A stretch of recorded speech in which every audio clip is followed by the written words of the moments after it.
In this video, I'm going to share my best methods for client acquisition, and we're going to dive deep in how you can get your next high-ticket client. And it doesn't matter if you are an agency owner, video editor, or a coach, a creator, or maybe somebody who just sells digital products. These things that I will talk in here today will help you get your next client, your next sale. The reason why I'm making this video is because I get this question a lot, almost every day, from different types of creators. And I commonly see people struggle with this.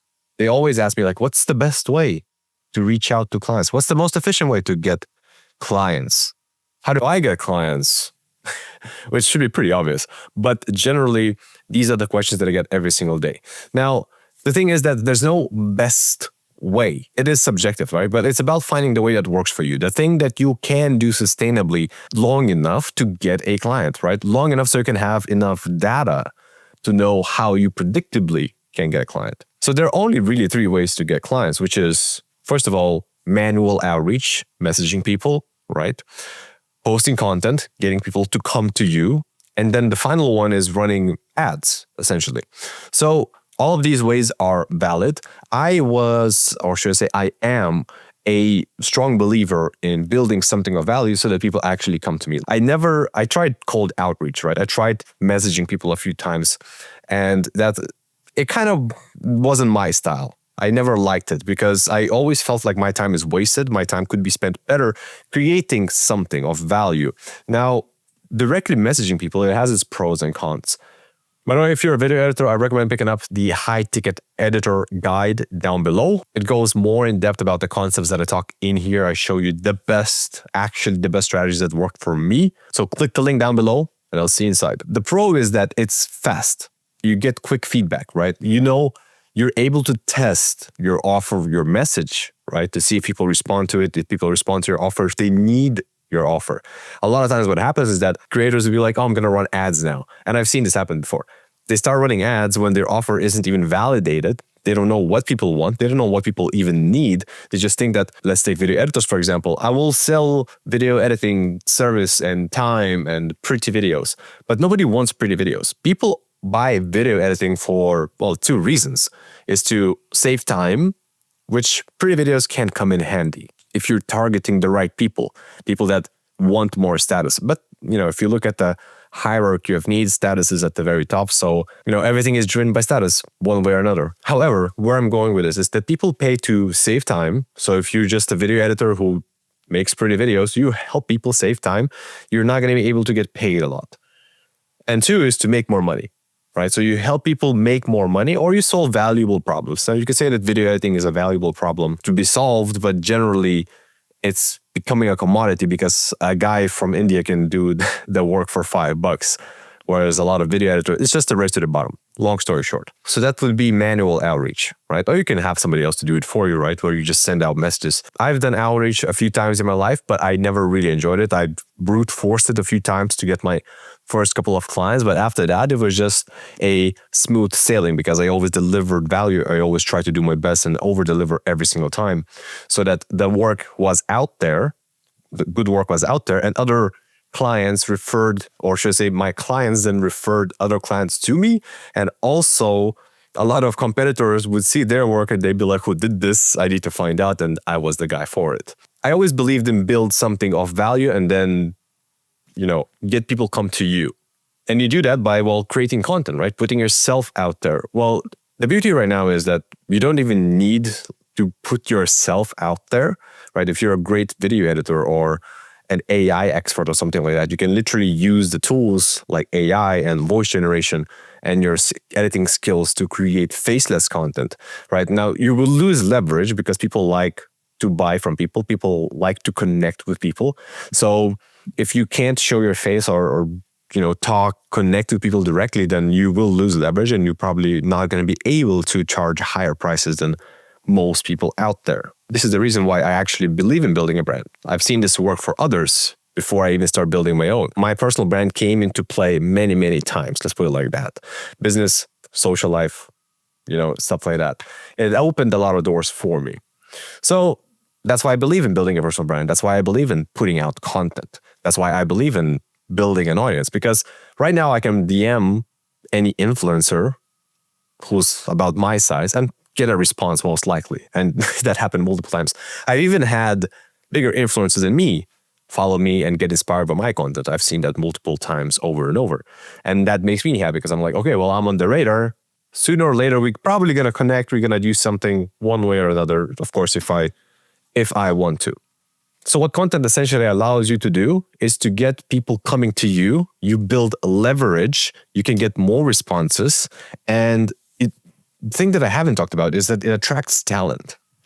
I have a massive pool of A-tier talent, specifically creators, video editors, and not just video editors, but thumbnail designers. I don't even create YouTube videos. Well, I mean, I do, but generally I'm not a YouTuber, right? But I have access to those people. I have access to people that have access to even better resources than that. And that's only possible because of my brand. And that's the beauty of content. Right? You post something out there and it's going to be there and people are going to find you. Like the videos that I posted 6 months ago are actually still getting traction, which is kind of ridiculous if you think about it. Now, what we've covered so far is manual outreach, right? You find for the perfect people that you can interact with that would fit your service or your program well, and then you DM them. Ideally, you want to lead with value because the first impression matters. First impression is the only impression you can make. So if your DM is something that everybody else sends, then you are going to fail. They're not going to care. So you have to lead with value, what I call, right, value first approach. Then content, self-explanatory. You get people come to you. You build your own little community. You build your own little tribe. Now, the third one is running paid ads. Now, I'm not exceptionally good at running ads, but I did run ads and I made 5 to 10x return when I was running them. The reason why I stopped running them was because my brand organically blew up and I was like, oh, this is brilliant. I don't need to run ads anymore, which was partially true, right? I had built an audience at that stage. I cracked, you could say, the organic growth. And I didn't see the need for running ads. However, now I'm back to running ads, but it's a bit different this time. And I'll be running more ads because I understand that you can do a lot of things with running ads, depending on what you sell and how you sell it. But it is a viable option. However, it's only viable if you have capital, if you have leverage. If you don't have capital to spend, if you don't have, $1,000 to $3,000 to spend a month on ads, as a beginner specifically, then you shouldn't be running ads in the first place. And you should be running ads if you don't have a validated offer. Because as I mentioned previously, people run ads and then they don't work because their offer is not something that people want. So I don't really have much to say about ads, but I know people that run ads very successfully. They scale really quickly and a lot. I personally, on average, got about 6 to 7x return from my ad spend. So I've spent like €1,000 and I made 7,000 back, which is kind of ridiculous when I look at it now. And I never really thought about it this way. So I should probably run more ads. But the point is, where I'm going with this is that you should be approaching this in stages. If the only thing that you have is time, right, you should be spending that time doing the outreach, looking for your perfect clients, value first outreach, getting them to work with you. Position yourself as an asset, not as an expense. And that will depend on your experience in whatever you are in, whatever industry you are, whatever you're selling, whatever your offer is. At the same time as I'm doing outreach, you want to build authority, right? Because you're either a commodity or you're an authority. You build authority by doing two things, really, is by building your personal brand and posting video content. And that's really it, right? You post content, you show, you don't tell what you can do, you share valuable information, and you do it consistently, right? And consistently doesn't mean do it every day. You can do it 2 to 3 times a week, as long as you just show up. Because when you are sending out DMs, when you are sending out messages, when you're doing outreach, value first outreach especially, if you put out content and if you put really good content, people see you instantly as an authority. They don't question your worth. They don't question your value. They don't negotiate rates most of the time, really. And sometimes they actually just want to work with you.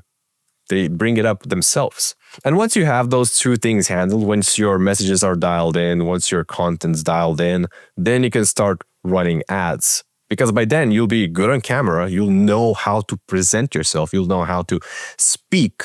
You'll know how to demand authority. That's one of the things.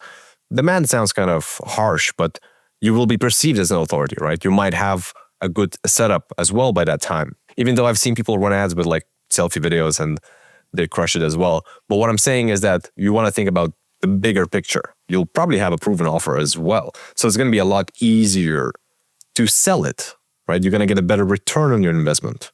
So if the only thing that you have right now is time, you should be sending messages. You should be shameless. You should be shameless with content.